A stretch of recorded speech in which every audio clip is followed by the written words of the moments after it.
İndi bildiniz nə qədər mühüm bir mövzudur bu baxış tərzi, dünyaya baxış tərzi.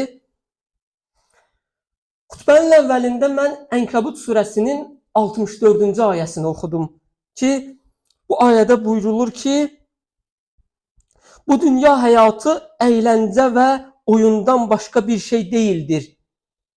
Həqiqi həyat axirət evidir. Kaş biləydilər. Allah bizə burada dünya haqqında bir baxış tərzi irəli sürür ki, dünyaya biz necə baxaq? Allah deyir ki, dünyaya oyun kimi baxın. Dünyaya oyun kimi baxsaz, dünya sizə çətin gəlməyəcək. Siz bu prizmadan əgər dünyaya baxsaz. Necə uşaqlar oyun oynayır, bir çoxu diqqət yetirib görüb ki, məsələn, uşaqların oyununda necə olur? Biri şah olur, biri vəzir olur, biri baxırsan quldur olur, biri məsələn başqa bir peşənin rolunu oynayır, müvəqqəti bir rol oynayırlar. Amma oyuna özlərini elə qapdırırlar ki, baxırsan ki, bu oyunun üzərində hətta dalaşırlar da. Kənardan böyüklər baxanda onlara gülməli gəlir bu. Hətta yaxınlaşır, uşağa deyir ki, böyüklərdən ki, ay bala bu oyun deyə, özünə gəl, oyundur. Allah da bizə bu ayədə deyir ki, ey bəndəm, oyun deyə bu dünya, özünü bəsli sıxıntıya saldın, depressiyaya saldın. Bu oyun deyə müvəqqəti bir oyundur. Bu da bitəcək. Buna görə özünü sıxıntıya salma.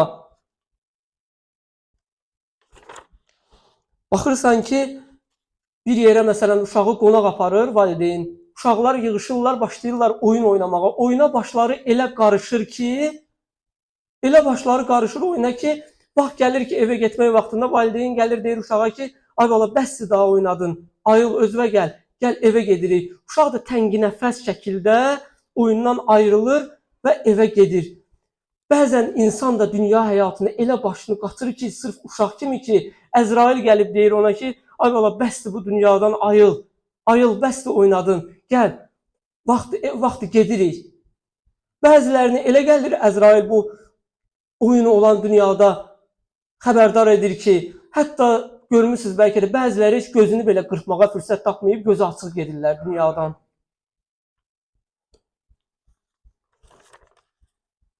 Bəs nə edək? Baxış bucağımızı necə eləyək ki, dəyişək? Əvvəldə dedim ki, bu çox asan deyil. Bu böyük bir zəhmət tələb edən bir işdir. İnsan gərək təfəkkür eləsin birinci növbədə ki, çətinliklər qarşısında təfəkkür eləsin, başlasın fərqli prizmalardan çətinlikləri yozmağa.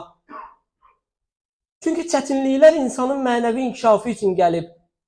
Necə ki, bədənin inkişafı üçün baxırsan ki, idman zalında süni çətinlik yaradılır, ağırlıqlar yaradılır ki, insanın bu ağırlıqlarla bədəni inkişaf eləsin. Allah da insan üçün o çətinlikləri yaratmaqda məqsədi odur ki, insanın ruhu böyüsün, ruhu inkişaf eləsin.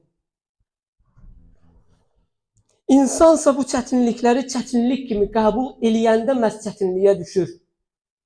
Psixoloqlara müraciət eləyən pasientlərə psixoloqlar birinci nə deyirlər? Deyirlər ki, birinci baxış tərzini dəyiş. Birinci baxış tərzini dəyiş.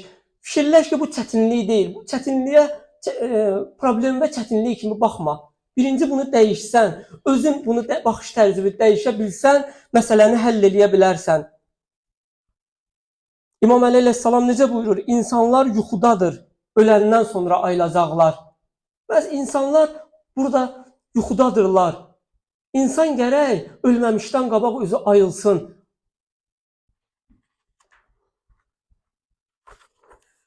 İndi ayədə buyurulur ki, bu dünya oyundan başqa bir şey deyil. Bəs bəziləri buradan bir nəticə çıxarırlar. Deyirlər ki, əgər oyundan başqa bir şey deyilsə bu dünya, 5 günlük dünyadır da öz keyfimizi çəkək, nəfsimizə uyğun yaşayaq. Yox, bu dünya düzdür, oyundur. Allah deyir ki, bu dünya oyundan başqa bir şey deyil. Amma Allah deyir ki, mən bu oyuna da qaydalar qoymuşam.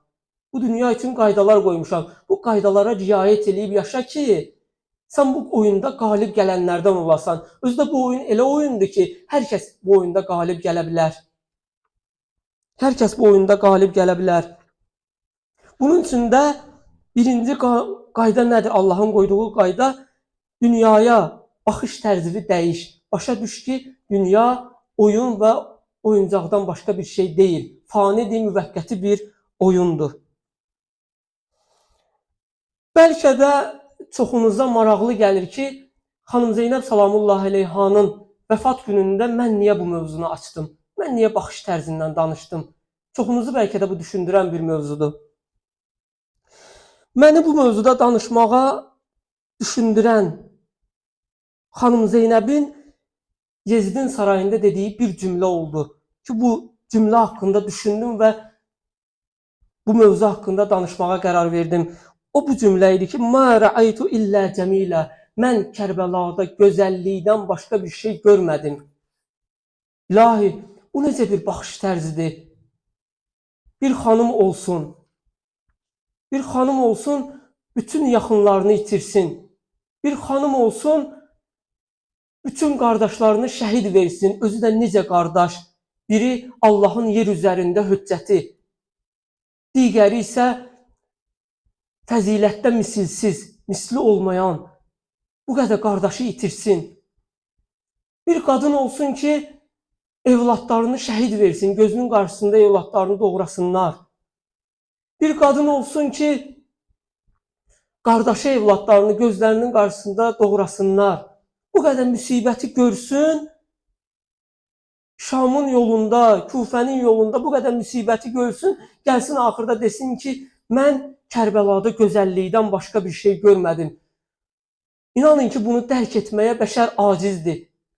Bu cümləni dərk etməyə bəşər acizdir. Bilirsiniz niyə acizdir? Çünki insan gərək xanım Zeynəbin baxdığı prizmadan dünyaya baxa bilsin ki, bunu bacarsın ki, bu sözün həqiqətini başa düşsün. Yoxsa qeyri-mümkündür. Xanım öz dövrünün, mən deyərdim ki, ən böyük psixoloqu, ən böyük sosioloqu, ən böyük filosofu idi ki, onun Kufədə və Şamda dediyi nitqinə diqqət yetirsəz, görərsiniz ki, orada hansı cümlələri necə seçib və harda necə nəyi demək lazımdır, necə qərar verib. Bunların hamısına diqqət yetirsəz, başa düşərsiniz ki, xanım o dövrdə cəmiyyəti necə təhlil eləmişdi. Ona görə İmam Səccad əleyhissalam buyurur ki, Bibican, siz oxumamış aliməsiz.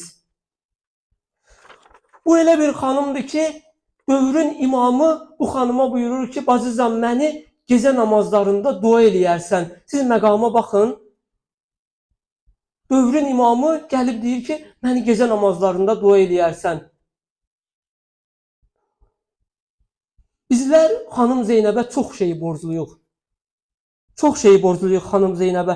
Ən azı İmam Hüseyn əleyhissalamın Kərbəlasını, əzadarlığının bizə çatmağına görə biz xanım Zeynəbə borcluyuq. Və mən xanıma burada müraciət edirəm ki, çox sağ ol xanım ki, sən bizə İmam Hüseyn əleyhissalamın Kərbəlasını tanıtdırmısan.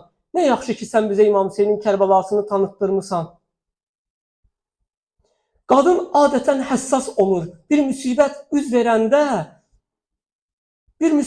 verəndə baxırsan ki, kişidən çox qadın özünü itirir.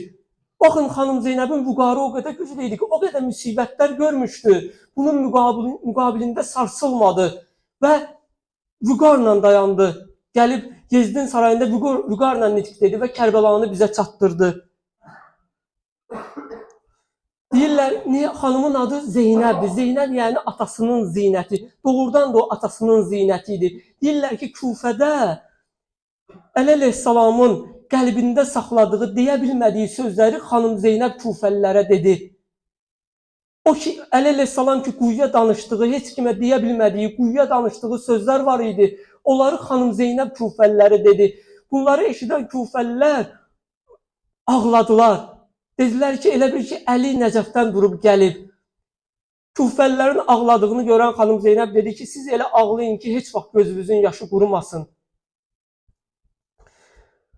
Biz xanım Zeynəbə bu cür baxa bilmərik ki, xanım Zeynəb bir ana itirmişdi, ata itirmişdi, bir baba itirmişdi, bir qardaşlar itirmişdi. Xanım Zeynəb məsum şəxslər itirmişdi. Allahın yer üzərindəki hüccətlərini itirmişdi. 5 yaşında babası peyğəmbəri itirmişdi. Ardıyla çox keçmədən anası xanım Fatimə-i Zəhraya olan Mədinə əhlinin bivəfalığını görmüşdü. Ümmətin bivəfalığını görmüşdü və anasının müsibətini görmüşdü. Çox çəkmədən atasına qarşı Kufəlilərin bivəfalığını görmüşdü və atasının baş yarasını bağlamışdı. Qardaşı İmam Həsənin tək meydanda qalmasını görmüşdü. Tənha qalmasını görmüşdü və ən böyük müsibət isə Kərbəlada və Şamda gördü xanım Zeynəb. Ondan sonra xanım Zeynəb heç özünə gələ bilmirdi. Sonda isə xanım Zeynəb Suriyada, Şamda qardaşının yadigarının yanında, xanım Rüqəyyənin yanında öz canını tapşırdı. Deyirlər ki, xanım Zeynəb son anı idi. Son anlarında gördülər ki, sinəsinə nəsə basıb möhkəm tutub. Gəldilər, baxdılar, gördülər ki, İmam Hüseyn əleyhissalamın qanlı köynəyidir ki, anası Zəhra toxumuşdu. Ələ lənətullahi aləl qavm.